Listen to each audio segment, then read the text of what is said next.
thanks so much for joining. I appreciate it. It's going to be a great conversation tonight. Those of you that are in the room, please like the live. Please share out the live. Please get those likes up. We definitely want to encourage that. If you don't follow Chewy, shame on you, number one, and you should definitely scoop him up and follow him. You're going to hear a whole lot more as to why tonight. And those of you that have to come and go tonight, we definitely understand. We'll be recording this and it will be on YouTube tomorrow. So you'll be able to check that out there as well. But I want to start with something a little bit new just for you. You get to determine what fragrance I'm going to wear tonight. I've got 4 options for you. And you get to decide this, all right? You want me to start with like the ultra like niche, or you want me to start with the budget buy first? Dean, hit him. Just hit him. Just hit 'em. Hit any of the four. Hit him. Hit. Number 1, an oldie but a goodie. This is, do you remember Okay. Supremacy in Heaven by Afnon, the Creed Silver Mountain water version. We could go Okay. designer, we can go Mont Blanc, Explorer, just the regular Mont Blanc Explorer, right? That's an oldie but a goodie. We can go Goldfield and Banks. We can go a little bit of Silky Woods if you want to go there. Okay. Or we can go Polysniferous, Brackish Man. We can go there too. A little amber. Yeah, we just that's where we're going. That's where we're going. Polysniffers, brackish man. All right. The man spoke. The man spoke. We're going Fougere. And boy, do I smell like a Fougere right now. Woo! I'll ask you the same, Dean. Out of these 3 I have up here, are we going Porthole by Lumari? Are we going Iris Cartagena by Bon Perfumer? Or are we going Father Figure by Fleur? Oh my gosh. I mean, okay. You're asking me. I'm gonna go Porthole. There's no way I can't go Porthole on this one.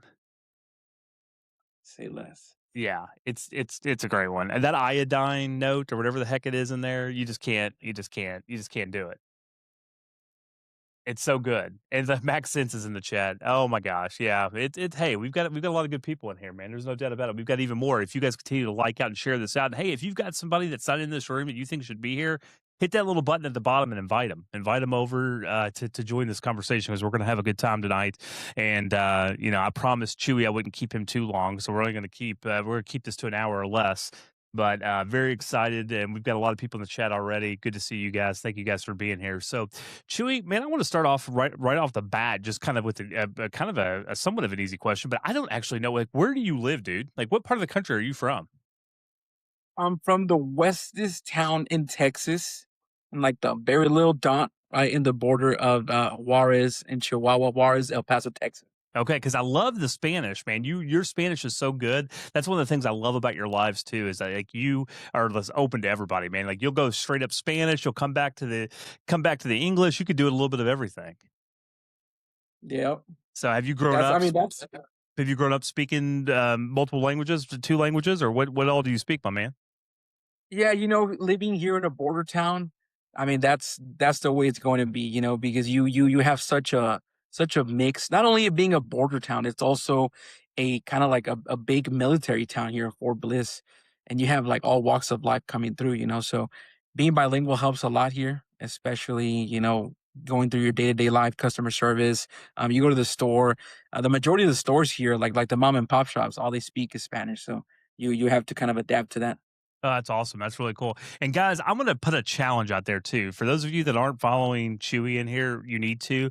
But I don't know what could happen, but it is quite possible that during this live tonight, you could hit 10,000 followers. You were within striking distance from 10,000, and that should definitely happen. I don't know if it's going to happen in this live or it's going to happen tonight during your live, but you are close, my friend. I didn't know if you realized that or not. So the East Coast boys are saying that my numbers are already at 10K. I don't know why the East Coast numbers are always different than the West Coast, but Paulie sent me a screenshot and he's like, "Yeah, you're at 10K." So I was like, Oh my gosh! Well, dude, your congratulations. Mine's not showing that, so once again, the TikTok doing TikTok things. But congratulations, man! 10K. That is amazing, dude. Congratulations. Thank you, Dean. Thank you, Jay.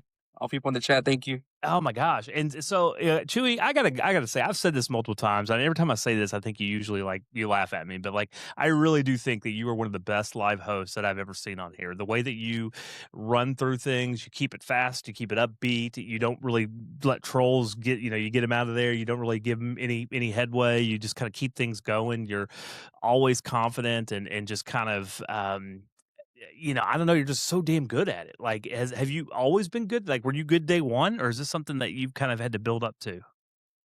No, you build up to it, and it comes a lot from like public speaking.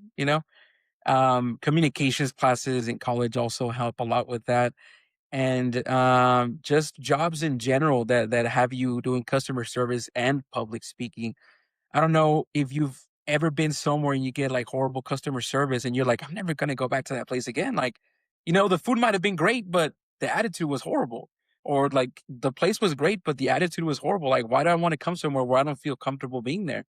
And sometimes it does get to you because you see it constantly, but you just got to keep battling through that. Like the majority of the people that are there to see you are there to see you, and you'll have like maybe one, two, three, four, even five sometimes. But that's what we have our moderators to help us out. And from working in a smaller city, I used to live in Oklahoma, and you just get comfortable speaking to and knowing everyone in a small city like that. So I think that really broke my shyness from public speaking or speaking to people on the other side of a phone, may it be, or on the other side of the counter. And I always think that I always say it in my lives, like I am a fragrance friend first, fragrance enthusiast collector next, and I'm a fragrance salesman at the very end. I really am there for the vibes of everything. And speaking about fragrances, since I don't speak to anyone about fragrances in my day to day life, I probably have maybe one to two friends here in my hometown that talk about fragrances. So it could get a little weird sometimes where you're like, oh man, I'm a little antsy to speak about fragrances, but there's no one to speak about fragrances too. That's so funny that you bring that up. It's kudos to you, man, for having that. Were you shy as a kid, or where have you always just been kind of outgoing and just kind of easy to talk to, or is that something that you picked up later in life? Oh, you know what, Dean? I almost forgot like a very important topic here, and it's a thing that I usually forget about because it's like a time in my life that it was a very good time, but it was a weird time because it's the first time that I ever dealt with like a very personal death, and I used to play in a band, like, and we played in front of, like, what, bigger audiences, and, we opened up for pretty big metal bands, I mean, I don't know if any of the youngins will know them, like, in the chat, but we've opened up for, like, The Faceless, for, like, I don't know, a lot of metal bands, we almost opened up for Animals as Leaders, great bands, and being in front of a crowd also, s just kills your shyness or anything, you're just there to perform, give them a good show, and then at the end, just vibe with everyone who was there. And I tend to forget a lot about that since my drummer at the time and a huge like figure in this whole thing about losing shyness, etc.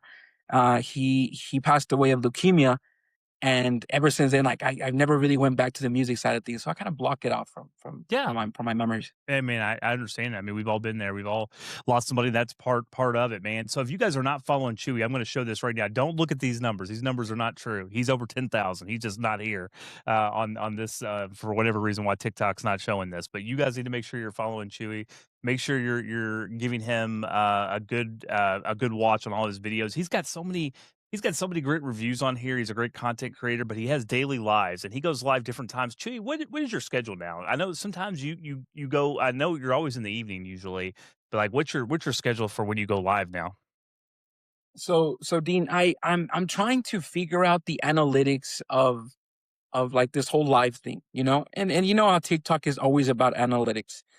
So there'll be times where I try in the morning and I don't get that good of a crowd, but I need to start trying like a fixed schedule now.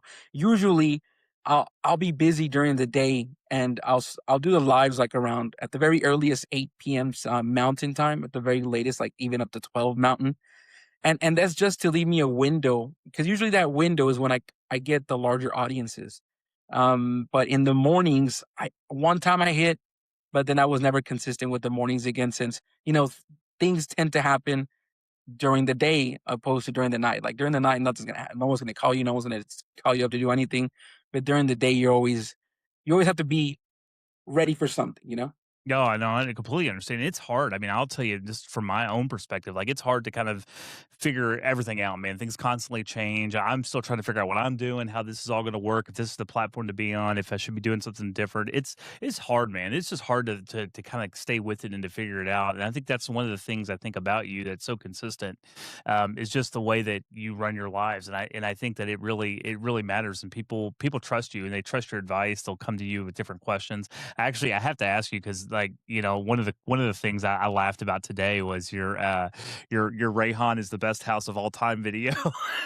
So I was laughing, and I have a Discord channel that I have that I've got a lot of fragrance enthusiasts in as well, and I kind of put it out there. I'm like, hey, look, we see all these people that are in the Maldives right now. I'm not hating on them. Like, I would love for them to send me to some tropical location, but you see all these videos hitting on these two new Rayhan fragrances, right? And they're all hitting. And what does that do as someone who's in the fragrance community? Like, does that bother you at all? Like, does that mean, what? I don't know if I could trust those reviews, or where do you land on all that? Like, how do you kind of sum all that up?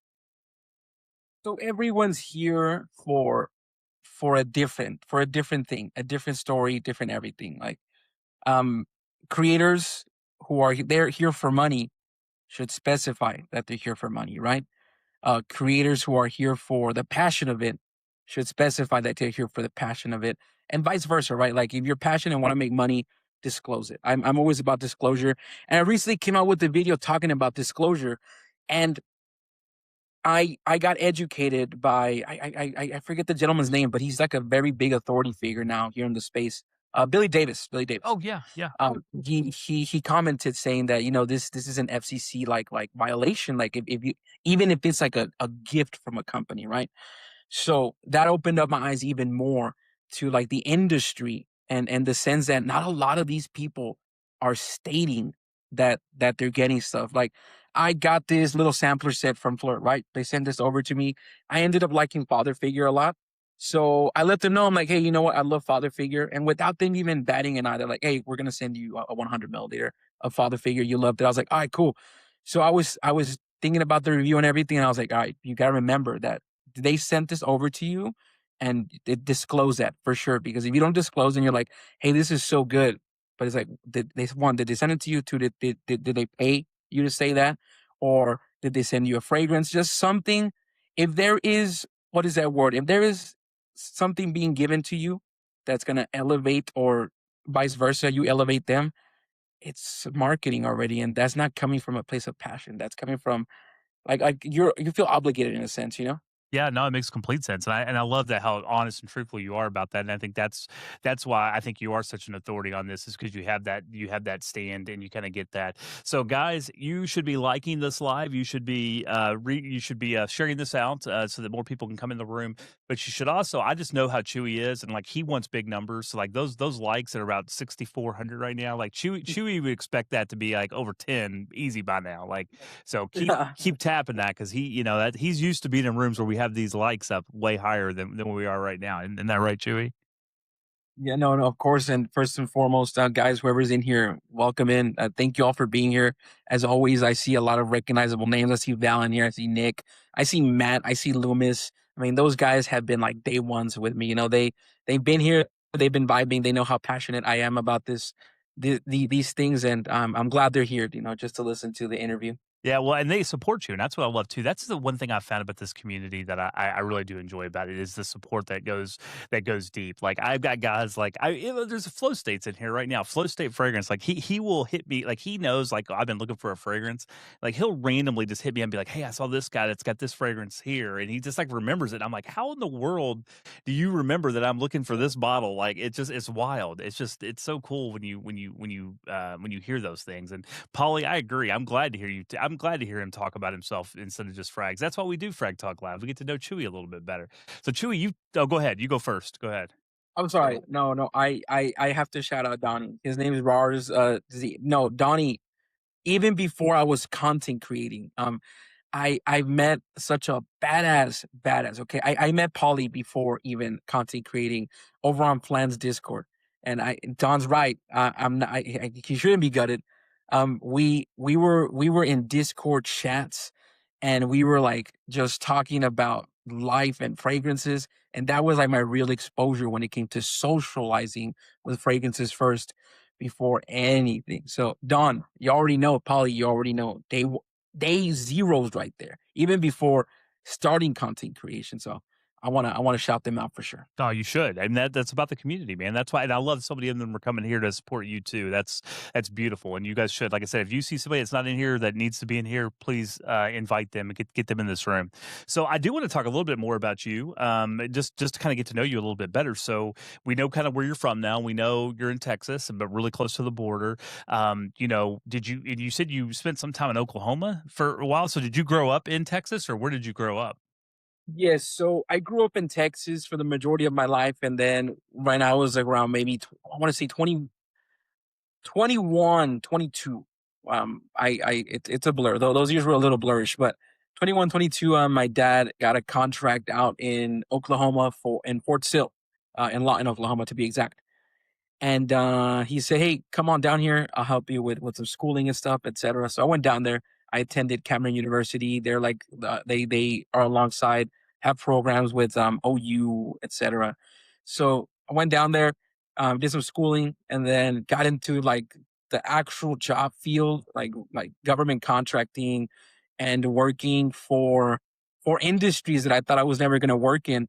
I worked deeply in the vape industry. I've not touched any substance again since I came back from Oklahoma, and it's crazy working in industries like that you see how real the world is and how deceptive marketing can be in a sense as well.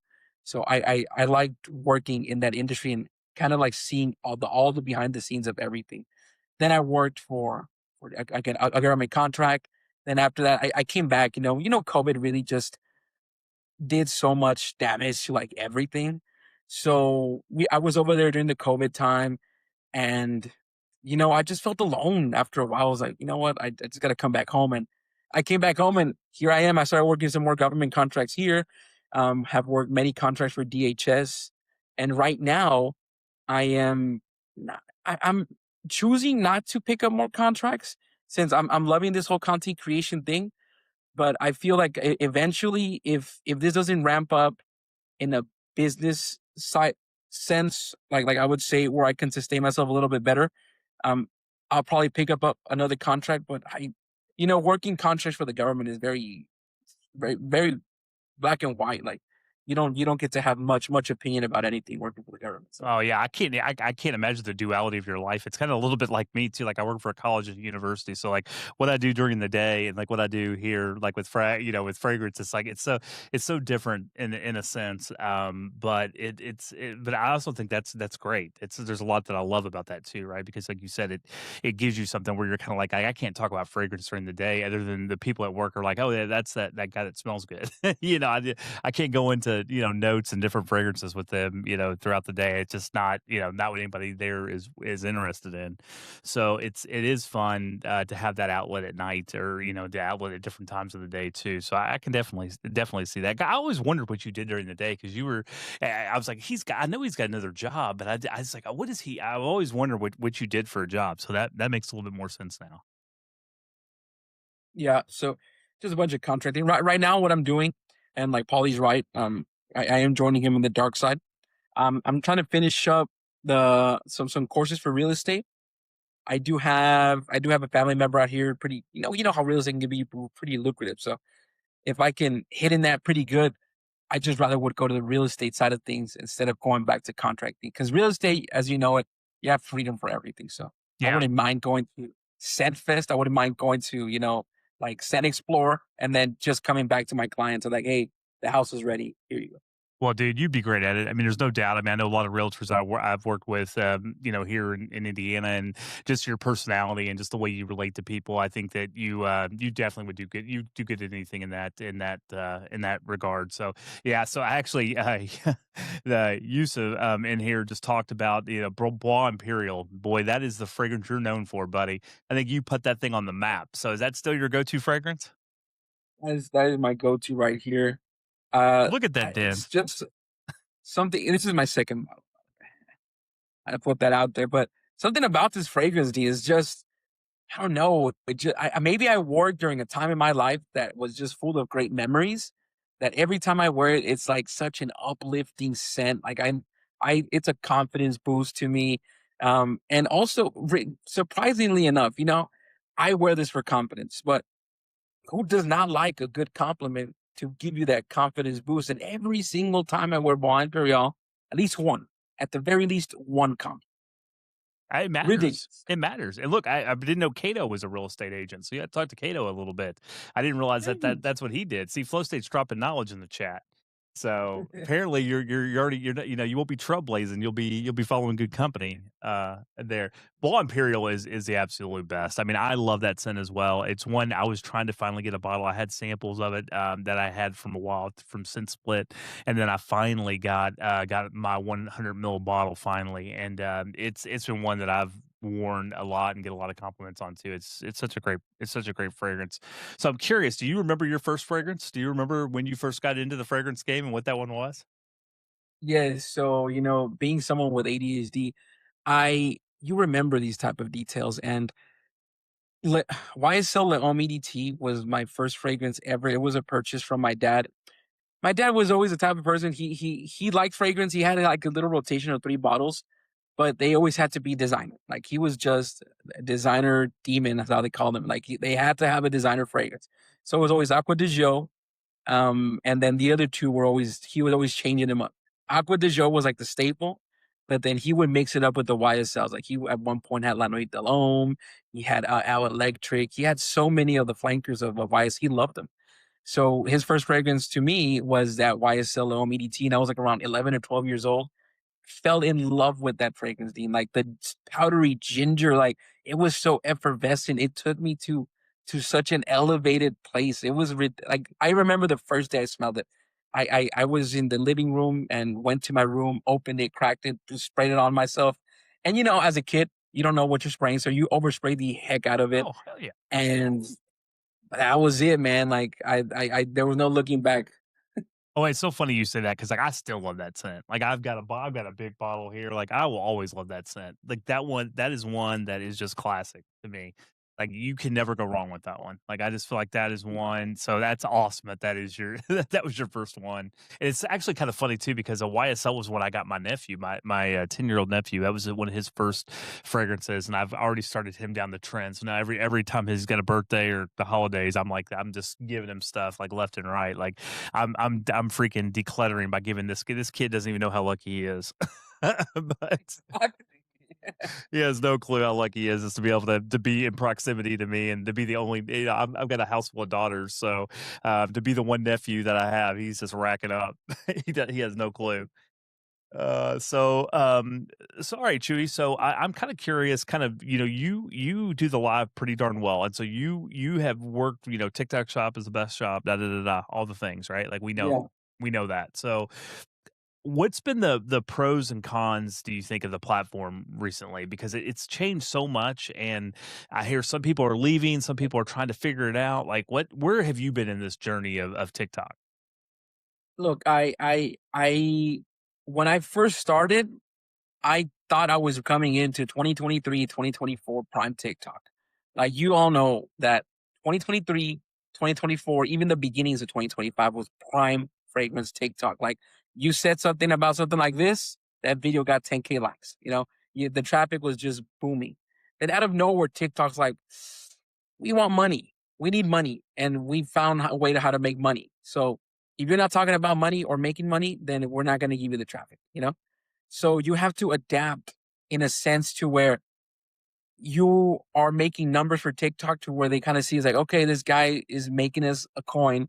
So we're going to direct traffic his way. Or if you don't want to do TikTok shop, then you're gonna have to pay our little, what is it called? The little ads, or Yeah, the promote they me. the promote me. And I've seen a lot of creators, and it saddens me, coming from a passionate individual. It saddens me that money can buy, so much exposure, and there's really hiding away all the people who are truly passionate about this, that just don't that didn't come from a silver platter or a golden platter, and it's just kind of making them not rise up in TikTok. Like, what's it? Hectic. Dylan. Yeah. Oh my goodness! Like, Dylan's content is so good. His voice is so soothing. Like, his edits are beautiful. Like the way he explains the fragrance. But since one, he's in Australia. Second, he's not, really promoting the TikTok shop or using TikTok shop links. Like, he gets left in the dark, which kind of it kind of saddens me in a sense. So my friend, and I'll say his name, Hassan. Hassan once told me, if you're not playing the game, then you're gonna get played. Hassan said, think of TikTok as your boss, and if you're not making your boss numbers, then your boss is gonna eventually just let you go. Which, it's sad. It's sad. I But I do want to rise up in the ranks here on TikTok, and become some sort of authority, or not even authority, but just a person that someone can reach out to, and one, trust me, and second, feel comfortable, reaching out to me. And I get a lot of DMs daily, Dean, and I try to answer them accordingly. And one thing about the lives, when I get such a huge number in those lives, you also have to learn how to deal with it in a rush kind of sense. Because people come in, hey, I've already asked you the question 10 times. Like, why aren't you answering me? I was like, whoa, whoa, whoa. Like, brother, there's like 300 people in here. Like, I'm one person, just 300. Like, I'm answering them as I go. So people have to understand also that, I'm one person, and it is what it is. But yeah, money, crazy. Make Well, TikTok money. That's the way what. yeah, I mean, you it's such good information. I mean, you're exactly right. And I think that's one of the reasons why, like, I think I'm just under, like, I think I'm just under 2,000 followers now, and it's like, man, it's taken me forever just to get there, and it's kind of like, I mean, that's nothing in this space, but it's like, but again, I'm not really playing the game. I've got, access to the TikTok shop, but I'm not using it. I'm not using it to throw up things. I probably should. Like, again, I kind of go back and forth with what I want this to be, but you're right. I mean, you're so smart in saying the TikTok is your boss, right? And if you're not making your boss numbers, you're not going to get promoted, and that makes a whole lot of sense. And it's hard because people do pay money, right, in the promote to be able to get the things that they get, and it's so hard for me to understand, what the quality of those engagements are. Like, if you pay for them, like, you're gonna get the likes, but, like, I've seen a lot of, like, they're gonna be bot accounts, or they're gonna be like, I don't think those are real accounts. Am I wrong? So I've seen that, and I've seen the analytics side of it. And I am a person that's not satisfied until I get like the actual answer for something. So I went deep diving, into people who promote their stuff. And I'm just to be respectful, I'm not going to say names, but if you go into, I believe it's the TikTok studio, where you can see people and when they kind of broke out to like 10,000 followers, 100,000, you can see that they have these little weird spikes in their videos. And you're like, oh, that's the day that you promoted the video. Huge spike of just like traffic. And then it went down. And that's when it really hurts your engagement, when you stop paying for it. So one, if you're rich and you can just keep feeding that algo, then cool. Like, it's gonna keep giving you the numbers, giving you the followers, because you're getting a lot more exposure than the initial 300 people that are getting exposed to your video. So I don't know if you heard that 300 people are like the first people that get your exposure of your videos. Yeah. If those 300 people did not engage in like in like a good sense, or even like it, then TikTok won't push it out further. Yeah. So when you pay for more exposure, you got more of a chance of people even liking the video. So TikTok sees that as engagement. It's like, oh, continue. Just keep feeding it to like people. So yes, you will get very low quality people. You get a lot of youngins in there. And as a TikTok shop creator, that's kind of not what you want. You want people that are actually paying attention to you and converting the product, Again, that's for the people who want to take the natural route and don't want to pay. That's the way you're going to get it. You get natural engagement, and see who's converting like from a sale. And once you convert a sale, you'll see the video also start ramping up because TikTok will prioritize that video that you have a lot of sales in. Like the Papa Tui video, just a quick example. The rocks fragrances. I sold maybe two of the little sample sets, and then it went from 500 views to like 3,000 views Wow. just because you generated TikTok money. It's like, come on, like, you know. Yeah, no, it makes complete sense. And Navi's in the chat; he's exactly right, and he will get to 200,000 followers. I believe it. I mean, I don't think there's any doubt you'll get there one day. It may be sooner than even later. You keep grinding. You've got a great game plan. You know, one of the things I love about you too, Chewy, that I think that you do maybe better than anybody. There's some other people that do it pretty well, but you are so great about lifting up other content creators. Like you, when they come into one of your shoppables, like you are lifting them up. You're telling people to follow them. You're so kind in the way that you lift up other people that are trying to break into this space. I'm curious, why are you like that? And number two, has did somebody else model that for you, or where did you pick that up? So you know how we were speaking about like the earlier days, Dean, like with my drummer, and you know how he was such a huge role model for me. I would have not been the person that I am now if it wasn't for him. Like when I saw him feeding the homeless, when I saw him not like, saying ill to like a homeless man, or not saying TikTok people are homeless, right? But the way that he kind of structured like the person I am now, uh, it's like kindness trumps everything else.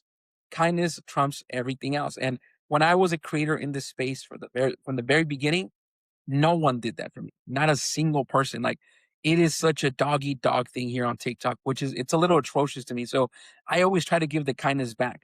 People at the same time, you give them too much, and then they want to take the whole freaking arm. So people are like, well, if you're liking my videos, then why aren't you following me? Why aren't you doing this? Like why don't you repost every single one of my videos?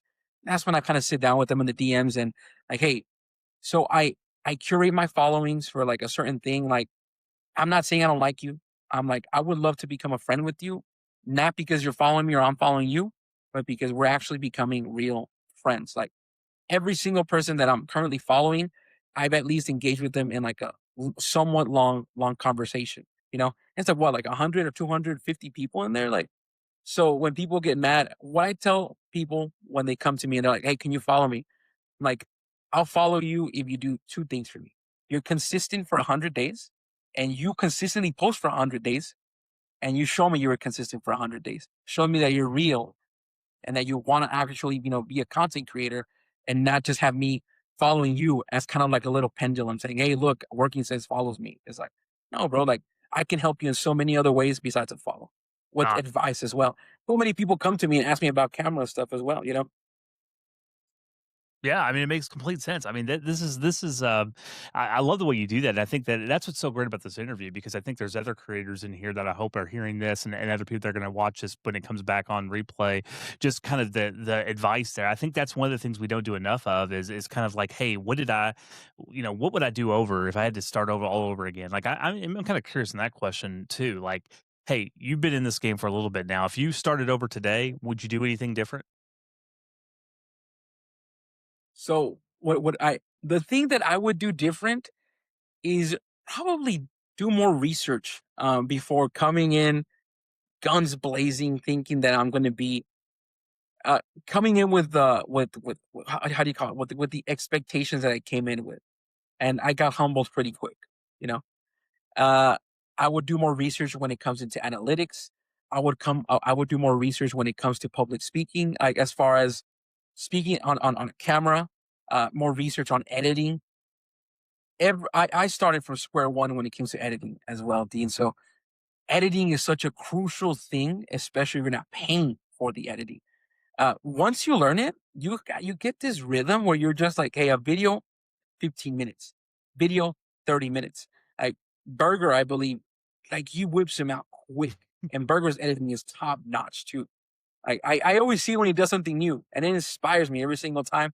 Like he recently did one where like he'll show the bottle, and like the little text is like rotating around that bottle. I'm like, I want to learn how to do that. How do I do that? So, but obviously, I'm not going to go to Burger and be like, Burger, teach me how to do that like now ASAP.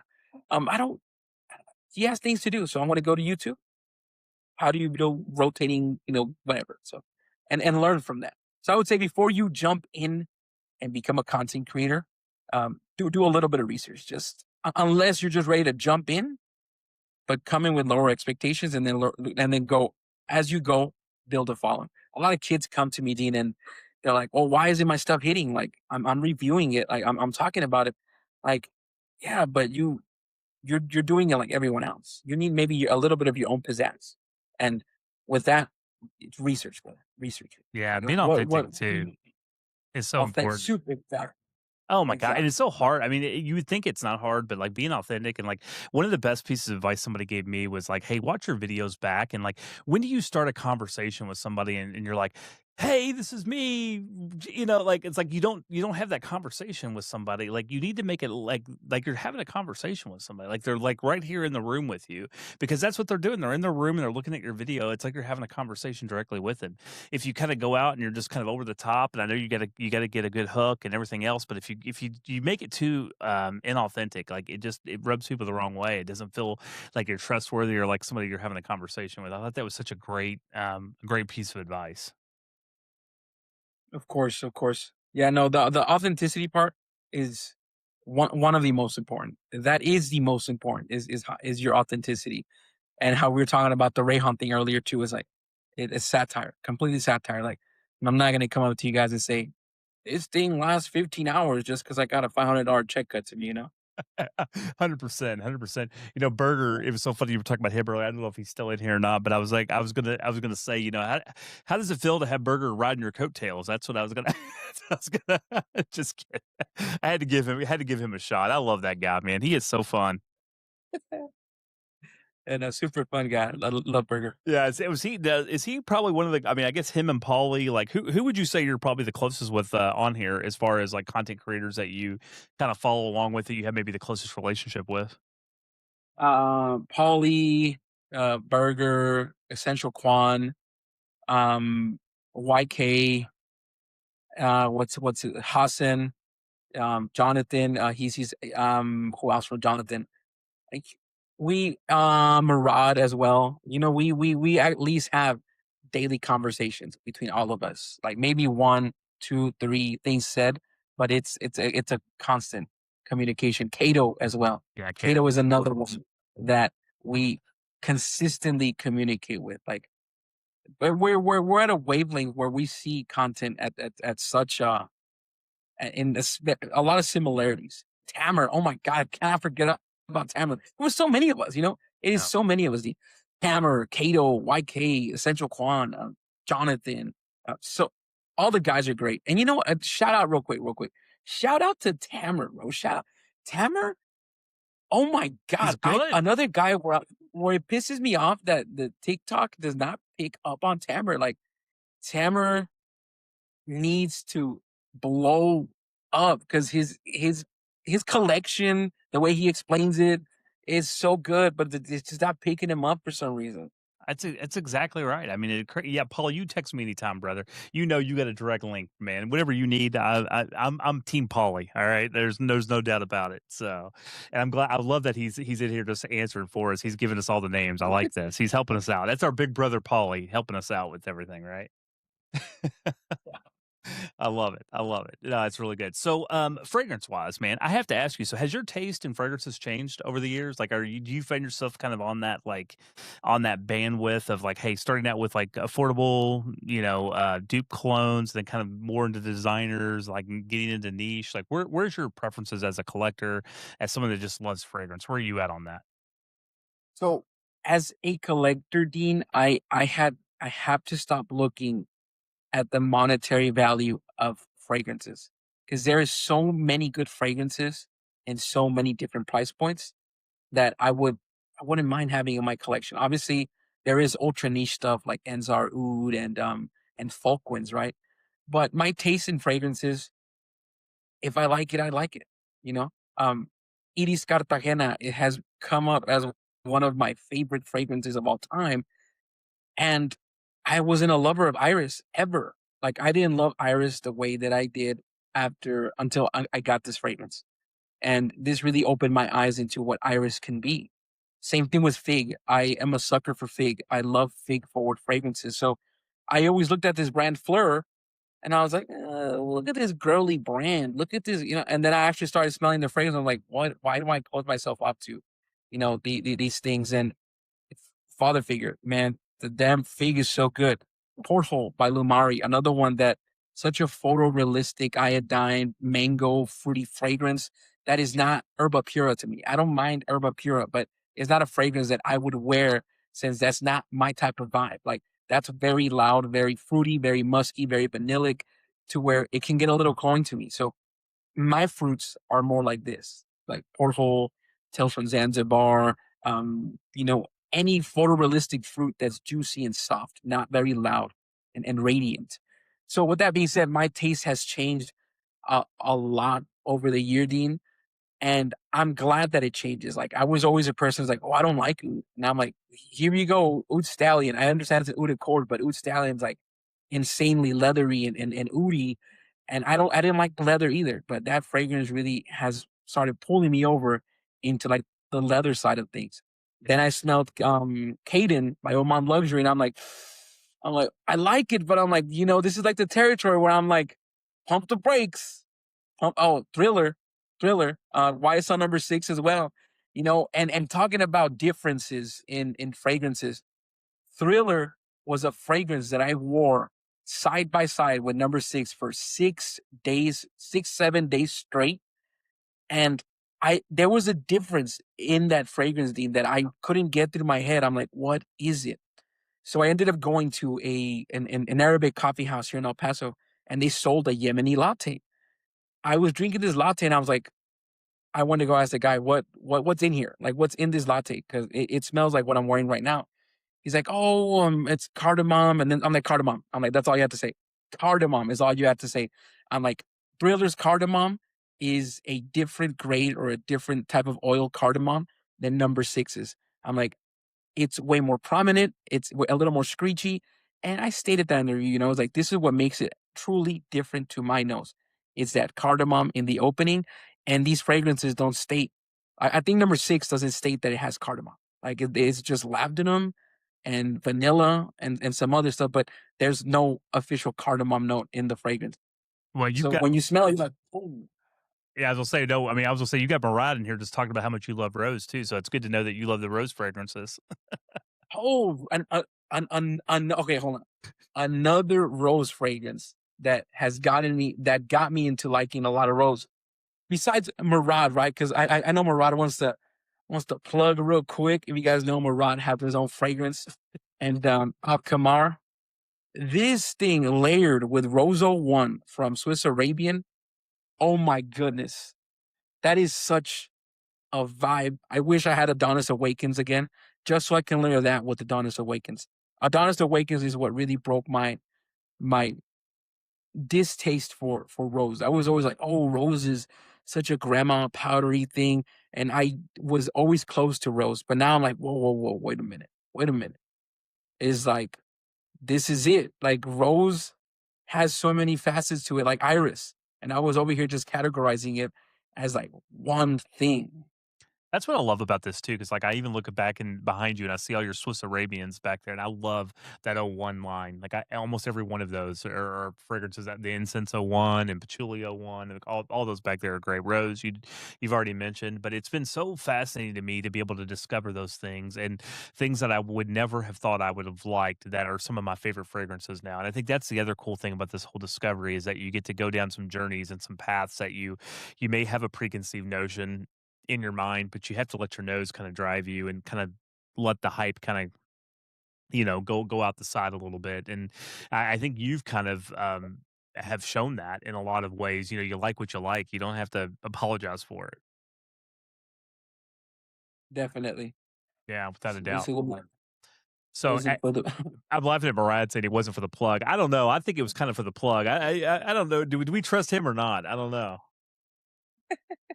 Good the stuff. polyamide thriller. I got you. Yeah, we got somebody. Yeah, he was talking about the thriller nose too, and that's the other thing when you talk about like your nose. Like one of the things I love about your videos is how detailed you get, and I wonder, have you worked on that as far as, like, how you describe fragrances to other people? 'Cause, usually you're pretty succinct in it, but, like, you really nail it. Like, I think you can help people understand what something smells like pretty quickly. So, is that something you've been working on? So me being such an enthusiast in this fragrance space, I fell in love with perfumers and the way that they look at fragrances, you know. It's like an art form. Like the way that I see musicians, like one of my favorite guitarists, Tosin Abasi, and the way he speaks about playing guitar, thumping and other techniques, and on clandestine type of playing. I love seeing that with perfumers, and I've seen extensive interviews. Some of my favorite perfumers, Carlos Benaim, he's done a lot of stuff for YSL. Alberto Morillas, the Aqua di Gio worked alongside Jacques Cavalier, and the way that they explain fragrance. Look, Alberto Morillas has inspired like a kind of a new series I'm working on, to where what is the funky note in the fragrance that makes the fragrance, because there is a note in a fragrance that makes the fragrance most of the time. And the way he explained it, he's like, I don't. He also said that he doesn't like working with fruits, and I'm like, oh. So I started listening to him more, getting some passion from him. And he said the reason he doesn't like working a lot with fruits is because most of them come off as very synthetic, and he doesn't like those synthetics. He doesn't like candy smells. He doesn't like the way they come off not natural. That's why he loves working with, cologne and the molecule cologne, since it's like a very natural, like they say, the smell of water. So that's what you see a lot of his creations, like Aqua di Gio, the whole line, Office for Men. It's just passion driven. And when I hear them talk about fragrance like that, like I put myself in their space. I'm like, okay, how can we explain this to someone without saying Ambroxan, without saying Hedion, without saying stuff like that, you know? So a good example was Nusuk Sama, or Pacific Rock Moss. This fragrance to me, right? This to me legit smells like you're sitting by, a rocky seaside, and that ocean air is kind of hitting you while you're drinking a lemonade, and you get this slight powderiness, or what they say in Pacific Rock Moss, from geranium. So I always tell people geranium can give a masculine edge to fragrances. It's in Sedley, it's in Paradigm, it's in Pacific Rock Moss, and it gives that masculine, slightly powdery edge to fragrances, to my nose at least, right? So that's why I explain it like that. It's like it's a rocky. It's like you're sitting by a rocky seaside, drinking a lemonade, and you get some salty air in your face. It's a perfect way to describe it, and that's what I love, that you're able to paint that picture for people, because there are a lot of people that are on here that wanna know that. They wanna know kinda what does this smell like, because 'cause they're gonna be blind buying this. A lot of people are gonna be purchasing something without testing it for the first time, especially some of the fragrances that are a little bit more, affordable, right? Like, they're probably not gonna test it before they buy a bottle, so having a better understanding of what it smells like, I think is really important for a lot of people. I'm kinda curious, Chewy, so you've done this and you're in it and you're still growing, and so, like, what's your growth strategy now? Like, what is something that, I guess one of the questions I always ask people is, how can we help you? Like, what's the best way that those of us who are supportive of you, who wanna see you continue to thrive, what can we do to help you get there? Just watch the whole video. At the end of the day, it's just watch. TikTok is very driven on people watching the whole video. So I like it at the very least, and watch it. Just don't like and repost and then not watch it. Like I'd much rather you watch it all, leave it, set it down, set your phone down. Don't even like or share it. Just set it down, let it play, and then it'd be awesome if you can like and share it. But you know, just let it play. Let the video play, and once it plays, done deal. You have done your job. But usually what I do for other creators is I if it's something that resonated with me big time, I'm gonna put it on my story. Okay. And I see a lot of creators, what they're doing now is that they're putting like a big old logo over the video, which is a good strategy, because now they have to click into the video to actually see the video. So I think I'm gonna start doing that in the future, just so people can at least click into the video and then watch some of the video for like other creators. But yeah, no, liking and sharing is a big one. Obviously, after you watch the whole video, and that's pretty much it. I mean, I can't tell you where to spend your money on. Uh, it'd be awesome if you go to my showcase and buy from my showcase, but It's not obligatory. I always say everyone has free will. Practice your free will how you would practice your free will. And if you wanna spend it with me, cool. If you don't have to. I'm like at the end of the day, you have free will. What's the perfect time for a video? What's the perfect Perfect length? perfect length is minute and 30 seconds. Okay, I why? I say that more than a minute and 30 seconds, you've already lost at least the 21s and under from the brain rot audience. And I don't say it with disrespect, but all these platforms have already fried our attention span Yeah. to the point where it's the people who are truly watching a 3, 4, 5 minute video, like those are diehards right there. They're really watching it because they're passionate about it and they want to know every single detail of what you're speaking about. And that's what I do with these interviews about perfumers and stuff. Like I meticulously watch the whole thing, like the whole dang video. So people who are watching 4 or 5 minute videos, they're either very interested in that or well, yeah, that's the thing. They're interested in what they're watching. They're very passionate about what they're watching. They're very intrigued. Chewy, how does someone like me utilize the other platforms to gain traction? So how can I use Instagram, YouTube, and TikTok to work off each other and to have, I mean, have you found that right formula or the strategy, or are you just TikTok is it? No, so from as far as Instagram, unfortunately, it's all from what I've seen, it's all about visual metrics when it comes to Instagram. Instagram really is like you better have that fucking excuse my No, it's French, but you better completely have that. good. Thank you. You better have that fucking camera that's like has good quality, or you better know how to manipulate your iPhone camera to go on manual mode and use the raw strength of your camera because if you are filming from a front camera, it's a little fuzzy or something, or Instagram is gonna completely just be like, no, what is this? Like Instagram's all based, from what I've seen, heavily on visuals, on beauty standards. So Instagram to me has been very hard since I don't pick up that traction from a lot of other people based on those standards. Is not only quality, it can be like even just the way you look. Unfortunately, like people don't like, how can I say it? Like me and Mr. Berger always say it. It's like God dang Swiss Arabian sending everyone freaking PR, but look at the fat guys, like they don't get none of the PR. That's exactly. It's like and we always say this is like it's like me and Berger always joke about it. Then we're like, it's like, hey, give us Bates and UPR. It's like, yup. It's like, you see, they don't like fat people. They hate fat people. That's why they don't send us PR. It's like, come on.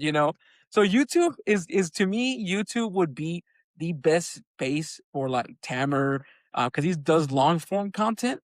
So long form content is awesome in YouTube. YouTube, you can thrive with both. You can thrive with like shorts and you can thrive with long form and you can go either or. Like you blow up with long form or you blow up with short term. There's a philosopher on there right now. I forget his name, but I've been enjoying his videos a lot. He's on YouTube. All he does, he puts a green screen behind him and then he just gives you like a huge hot take about like the industry, and he is just hitting right now. He is hitting. He just started this like maybe a month or 2 months ago, but he has numbers now. I was like, wow. It's I'm just like, this dude is doing. it's wild how that works. It's just wild how all this stuff, can play off each other and how you kinda, I mean, it really does take some time. So a couple other quick questions for you because I told you I'd only keep you an hour, and I wanna keep my word on that. But, what about, like, agencies and stuff like that? Like, have you people talk about them? Like, are you affiliated with an agency? Like, does that help? Does it not? Like, where do you stand on those types of things? So one thing that happened to me, Dean, was something really I call it scary on my end, right? It's really not scary like in societal ways, but when you build such a platform and you get strikes, you're like, you get frustrated because it's like, what did I do that wasn't on par with TikTok standards? So one time, um, and they get you good, Dean. They get you really good. That's why I made a video on this as well. Hopefully, I need to redo another one just to keep this thing consistent. There's people who know how to bait you into saying certain things on lives to where you're gonna get like a crazy 20-point strike, like a 28-point strike. So to keep it short and sweet, so that doesn't happen here, right? Let's say we're talking about the big C brand that does a fragrance called Aventus, right? And you know, speaking on educational terms, TikTok's algorithm don't pick any of this up. I was teaching my audience how to check certain things with the Creed model because someone had asked me. They asked me on the live. It's like how do you, and they kept asking for very detailed things, a lot of detailed things, and like, well, we'll show it this way, show it that way, and yada yada. Out of nowhere, Dean, my live just popped. It popped like it, no warning, no nothing. Like my screen just went black, and then it rose back up to my account, and it said, "You have," like in red lettering. I've never had that. It's like, that's one critical warning, like a critical warning. I was like, "Whoa!" I was like, "What happened?" So I saw the strike. It's like a 28-point strike. I was like, "Whoa, that's a lot," when it comes to your account health. So I I started checking into agencies, but Dean, I'm gonna tell you right now, the the majority of these agencies want you to do ludicrous stuff to where it's not even, well, at least the ones that I've seen, that is not worth it in a sense. It is not worth it at all. I like right now I'm on one called Gravitas Q, but I need to find a way out of this agency because they don't do nothing for me, Dean. Not a single thing. What they want me to do is battle people. And I don't battle people on TikTok. I don't engage in that in that sort of thing. And ever since I joined them, like I get a lot of youngins coming into my lives and they're like, "Hey, battle me, battle me, battle me." I was like, "No, I don't do that." It's like, "Oh, that's rude. Why don't you battle me?" I was like, it's weird. Yeah, I know, I'm right there with you. I mean, thanks for that because I think that's going to help some people that are thinking about that too. Battle rap, Polly. Polly, you're not ready for that heat. You're not ready for that battle rap heat. I'm just gonna say, hey, you gotta watch out for that. But no, that's really helpful. I'm glad that I'm glad that you've explained that because I think that's something that a lot of content creators struggle with when they start hearing about those things and they kind of wonder, should I go down this route or not? The other thing I'm kind of curious in from your perspective is when you're trying to work on PR is the other question that people get all the time, right? And we talked a little bit about like, how do you get on PR lists? How do you not? And, what does that look like? And is it all that it's cracked up to be? Any advice you have for people that want to try to get on a PR list? Should they want to try to get on a PR list? Any tips that you have for that? And maybe any warnings that would go along with that? So many warnings with that. Look, so um, before you ask about the time or anything like that, don't worry about the time. Like we got time here. So Okay. it's, Okay. I know the hour is about to be up, but don't worry about the time. Okay. Um, Talking PR wise, it it can get overwhelming, and you start technically owing stuff to these companies because if you don't make a video for something that they sent you, even if it's the first impressions, you're gonna be on the shit list for them. Like you are gonna be on a shit list for them, unfortunately, and that's not every brand. Went to Vegas. We met this awesome, the most awesome fucking dude ever. The one of the owners for Rabia Prestige. His name's Puneet. That dude was so down to earth, funny, like talking to me, Polly, and Burger. And but things being said, his eyes sprung up when Polly mentioned to him, "Hey, why don't you tell him about the time you made X amount of money for Jeremy and FragranceNet?" And I was like, "What?"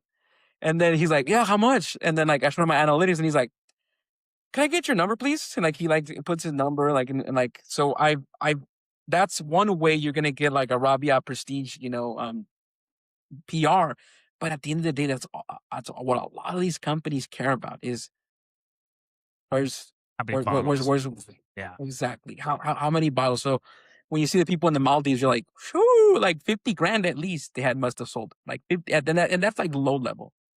That's like low level. And and Paulie's right. He said being all business isn't all bad at event. It's not. He's totally right. It's not bad at all. But where, what, or who, what, where do you want to, structure your content in? I don't mind getting PR and making videos for these companies since I'm not this rich, super, like I have all this money to be buying my stuff that I like to buy. So to keep my content flowing, I'm grateful for Arabia Prestige. I'm grateful for FragranceNet sending me like designers, and I'm grateful for Rayhan for sending me fragrances like this. But remember that if you're not gonna do this full time, like I would much rather a creator stick to making content that they're super passionate about. I'm passionate about fragrances. I'm passionate about the perfumers. I'm passionate about Like I've always said, the chemicals, what goes into making perfume, and I even like learning about the perfumers in the Arabic side of things. I've asked Arabia Prestige, and they've told me, and they put him up on Fragrantica who their perfumers are. Where's Rayhan again? But it's awesome to get to PR. I'm not gonna lie to you, but it also is tedious. It's a job. It really is because you do have to speak about these things when you're not buying them out of pocket. They do expect some if you want to continue, keep getting, the PR. People are like, "Oh, you always get PR, like you're so lucky." It's like the grass is always greener, brother. The grass is always greener. I mean, and I love the I creators that get so big where they're just like, hey, I mean, they're just like, hey, I get so much PR, like I couldn't do a video and all this stuff. And I'm like, yeah, I mean, that's a whole different level of things that is a much different, that's kind of like the next level thing. But it's kind of funny. This is actually a great question. I'm gonna go ahead and ask you this right here. Betty's got this question about any pro tips for someone attending their first fragrance event. So he's going to Cosmoprof in Vegas in July, and I've had that question. A lot of people ask me like, "Hey, like, what should you do when you go to one of these events?" Tell me your thoughts on that. That's a great question. So Polly helped me out a lot with this at the events because I went in there again as an enthusiast, not with the business mindset. So when I went with Polly, I learned so much about, relationships in business opposed to enthusiastically. Like these companies that are there, I kid you not, they're not gonna want to sit there with you and shoot the shit about fragrances. Like they're like, okay, what is the number that we're looking at, or what are your numbers, or how can you scratch my back so I can scratch your back type deal. And when the way that Polly was approaching the people, it was in a very genuine business way. And I mimicked a lot of it when I would leave Polly's side, he would be doing his thing because such a freaking famous dude at ASD that I ended up landing like some pretty solid PRs, just mimicking Polly, like going up, not being afraid of how can I say it? Not being afraid to speak to like the big dog or whoever's there, shaking his hand, her hand. Like who is it? I forget their name. Ahmed Al Maghrabi.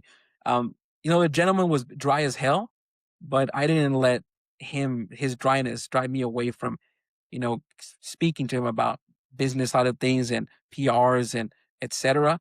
So that was awesome. It just don't let it deter you. You can get a little pissed off when they're being very dry, since the majority of them want to see like YK numbers, like 50,000 plus followers and, so much engagement. But when you can show them like other side of things and we're like, okay, well, what's your engagement rate? How much money are you making for X amount of things? And you show them that and they're like, okay, let's talk. They're more willing to talk to you. A booth that really wasn't like that was the Michael Malobos. The Michael Malobos, they were really, really nice. Like they were very inviting and opening. We talked to Priya. Priya was one of the Michael Malone people there.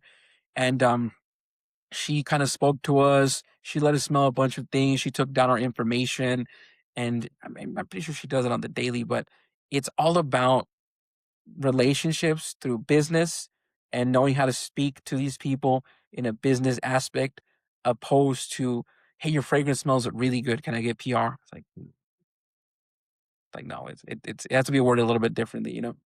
Yeah, and that makes a lot of sense. I mean, and that's so it's so important, I think, to hear too, because I think the business side of it. I mean, people that I think there can be there's this mix where people are like, hey, I'm not an enthusiast, right? I'm an enthusiast who wants to get into business sides of the thing, but you've got to think like a business person. Like you can't go in there thinking just like an enthusiast. These companies expect a return. They're heck, what do those booths even cost at some of these places? I mean, they're spending a ton of money just to be there.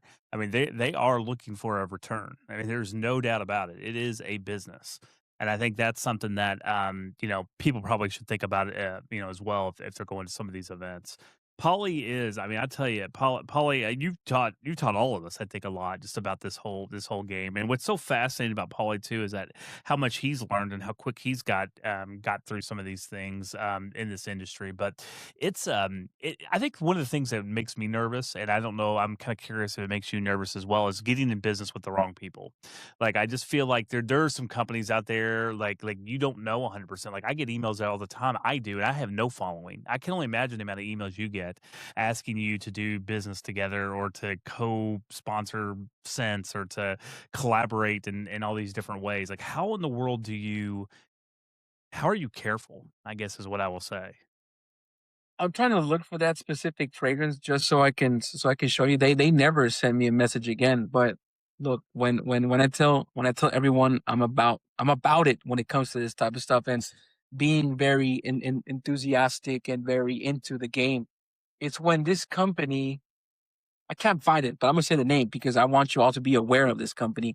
And they were recently in a little scandal with another creator, but that was a whole different thing.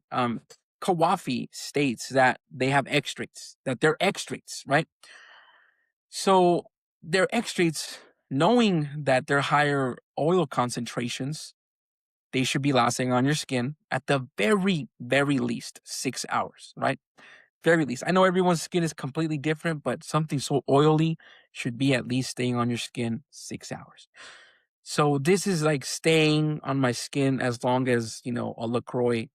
It has juice. I mean, like apple in it. There's really only a whisper of apple in a LaCroix. Like sparkling water. So I'm like, what the hell? I'm like, what's wrong with this? So me being an enthusiast, I follow Yusuf Bai. So Yusuf Bai is like this man from Dubai, and like he has Indian origins, and he's a great man. So he talked about a method where you shake your fragrance. Don't do that. I'm saying to do, but when you want to check the oil concentration, you do that to the fragrance, and then you see the bubbles. And if it bubbles enough, especially for the oil concentration it should stay bubbling a little bit. Especially if it's an extrait. If it's an extrait, it should bubble a lot. So I made a video calling out the company saying, "What the heck?" I'm like, I did the test. It's water. You're legit. You guys are legit selling water to your customers and marketing them as extra. Look, make it make sense. He is, I believe, a perfumer as well. He has a lot of great inspired buys and originals, and the more bubbles, the more oil. Exactly. So these this I'm trying to find the fragrance. I'll see if I can find it a little bit later. But I might have given it away actually because it was just not. I was so pissed with it because they're marketing him as extra. So I don't want to be held accountable for a company's misleading, their consumers. So I did that, and I will do that going forward with any company that tries to lie.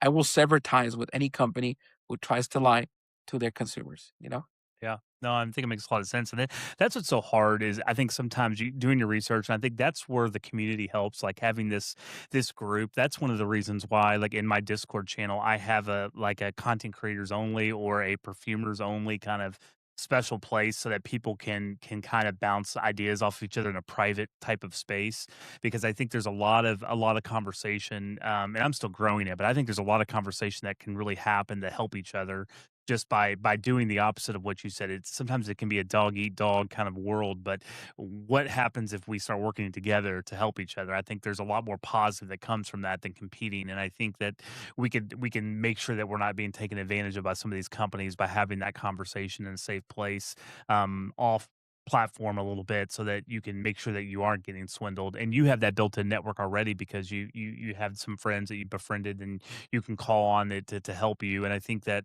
that's one of the things that I've found a lot of value in the community and is being able to lean on those individuals when you need them. Definitely, and just don't get exploited either. All these a lot of companies would really just they're looking to exploit someone in a sense. They'll send you one bottle and they're like, where are the 5 videos I told you to make me? It's like, what are you talking about? Like 5 videos? Like it's whatever we agreed upon. 5 videos already constitutes like a sort of payment, and that's ridiculous. That they a lot of like these companies like I'm gonna give. I'm gonna give you an example of a company that did that to me. You know, Romas. So Romas is like a company Is that that the does Yeah. like these Yeah. Yeah, and don't they also do a lot of things with creators? They try to do creator fragrances? so I don't know if they do the creative fragrances, but they were kind of shady the way they approached me. So first they come to me and they're like, "Hey, we're gonna send you our whole line, yada yada." Okay. I was like, "Wait, do you have one of our fragrances?" I was like, "Yeah, you guys send me a fragrance through the TikTok shop." Oh, then we're not gonna send you any of our fragrances then. Just make a video on that fragrance, and then we'll send you one fragrance at a time. To like, no, I'm like, I'm not if I don't want. I'm like, I don't want your fragrance to make videos for you. They're like, well, you already have one. Just make like 5 videos off of that. I'm like, okay, well, here are my rates. And they're like, oh no, we don't do that. I'm like, Go away. yeah. So like, okay, then exactly. So like, what like, and but I'm asking myself, how many people have they gotten like that? No. Oh, they've gotten a lot of people, and I think about this, like, we have a little bit of street smarts, we've been around a little bit, right? And so, like, what do you think of like, this 17-year-old or 18-year-old kid that are, that are around here, that are just getting into this thing and are trying to build something? Like, what are I mean, God, I can only imagine the crazy things that they've been taking advantage of. Yeah. So I don't think that a lot of the younger crowds, 20 plus, oh, that's ridiculous. It's just That's crazy. ridiculous. This is crazy. I just even seeing that, I just laugh. Yeah. I don't think youngins should be posting um codes, should be posting anything business related without having like an actual adult running that. Because imagine these brands emailing the youngins and the youngins just saying yes to everything. Yeah. Oh, And it's like, what? you're exactly right. I mean, if people get taken advantage of, and that's where I think that there's so much that your information, and that's the thing that I like about this. Like I don't know, the more I talk to you, the more I think there is some value in having some of these conversations and putting these things out there, because there's not a lot out there for this. There's not a lot out there to help guide people through what this looks like and how not to get taken advantage of. Because you don't have, I mean, when you're doing your lives, I mean, you're trying to sell, and there's things that you're trying to do that make complete legit sense, but you're not going to have a lot of time to be able to go through and talk through some of these things. And I think there is a lot of value that you've already shared tonight. And I hope that once we put this up on YouTube, that's maybe some other younger creators out there, some people that are just getting into this, will find that video, because I think you've given a lot of good advice to help people avoid some pitfalls, that will be really helpful for them. Definitely, definitely. Thank you, Dean. And yeah, it's just um if anyone's ever trying to look into getting into the whole TikTok shop thing and your TikTok shop lives, etc., just know that the way you're gonna retain people in your shoppable lives or any sort of live is by you engaging and you stop talking about yourself and engage with your audience. Because if you're not engaging with your audience, you're losing it. So a lot of people have always asked me, why don't I get all these numbers like you and yada yada? I'm like, I went into your live and you were just talking about a fragrance and about yourself for the longest time. You were not paying attention to your to your chat. You were not reciprocating back to your chat. So people leave. People are quote unquote, and I don't want to say it in a rude way, but how I said, why haven't you answered my 10 questions that I sent you? It's like Yeah. people want that. So that's the way that I retain people. So if you want to retain people, pay attention to the chat. Yeah, it's another good question here, real quick, and we'll kind of end kind of some of this. But when you started, and you didn't, have an inquiry email, did companies DM you, or how did that kind of go as far as companies reaching out to you, or were you mostly kind of straight away, emailing with corporations? No, so I've always been an advocate for closed mouths don't get fed. So you have to reach out, and in the beginning, you also have to reach out. Like if you want it, you reach out. And TikTok also does take a lot of your like emails, et cetera, et cetera. So whenever a company wants to reach out to you through email, through WhatsApp, and TikTok has that information, they can reach out to you in that sense. So I've gotten a lot of emails already. I've gotten a lot of WhatsApps, and I've gotten a lot of DMs. But usually through DMs, like they want to go over to WhatsApp since they're not regulated in a sense. So it's encrypted, etc. But yes, these companies will reach out to you in whatever form you have available to get reached at through TikTok. So if you have your email through TikTok, they'll reach out through email, phone number, etc. Okay, makes a lot of sense. Brother, thank you so much for joining us tonight. I hope this will definitely not be the last time that we talk. You've been so valuable to so many people. I really appreciate you. I appreciate everything you do. I'm kind of curious. I'm going to let you kind of have the last word here tonight on anything that you want to still mention, but then also, once again, what can we expect from you, and how can we continue to help you besides watching those videos all the way to the end? No, just be yourselves. That's it. Just be yourselves and engage with other people as well. Just don't stay up there with the bigger creators and then don't give the smaller creators a chance. Because a lot of smaller creators need that chance.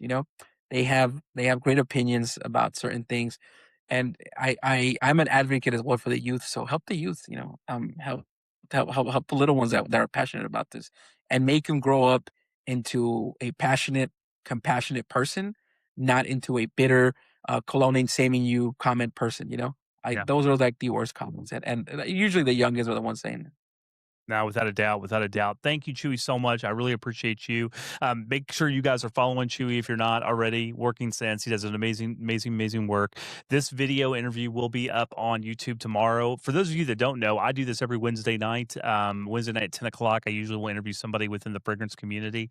We have a great conversation, kind of a one-on-one dialogue. And then Saturdays at 10 a.m. is kind of for the community Eastern time, where we bring up anybody into a box. And if you love fragrances, and no matter what position you're in, we kind of have a conversation there. So definitely, you're always welcome on the Saturday AM shows. But also, if you have anybody that you would like to me to interview, somebody you want to think I should talk to, please DM me. Put that in our Discord. If you want access to the Discord, just all you gotta do is shoot me a DM. I'll get you an invite to it. Would love to have you guys there. This is a community that I care passionately about. I love. There's so many people I've met in here that have been amazing, including Burger, who just came into the chat here. He's probably getting ready to go sling some bottles. But Burger, you're on summer break, brother. So you can stay up even later now.